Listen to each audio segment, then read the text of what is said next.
नमस्कार मित्रांनो, आज सकाळ सकाळीच पाऊस पडेल असं वाटलं होतं, म्हणून मी निघाली होती लवकर आणि आजचा आउटफिट घातला होता हा. आणि फटाफट ट्रेन पकडून मी गेली होती कॉलेजला. कॉलेज संपवून मी ऑफिसलासुद्धा गेली. ऑफिसचं काम संपवून मी घरी गेली आणि घरी गेल्या गेल्या मस्त थंड थंड मँगो ज्यूस पिला.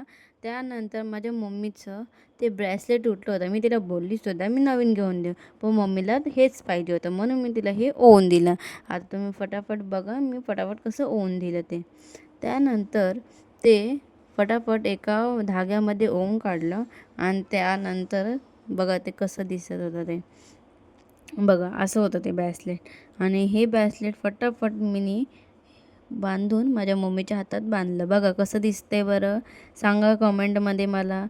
असे ब्रेसलेट मी तुम्हाला बनवून दाखवायला पाहिजे काय? आणि मग रात्रीची वेळ झाली, मग फटाफट चपात्या गरम गरम करून टाकल्या आणि चपात्या केल्यानंतर भाजी टाकली होती. भाजी पण ती तयार झाली होती आणि आज केली होती भोपळ्याची भाजी. आणि चला एन्जॉय करूया जेवण आणि चला भेटूया नेक्स्ट व्लॉगमध्ये. तोपर्यंत बाय बाय. लाईक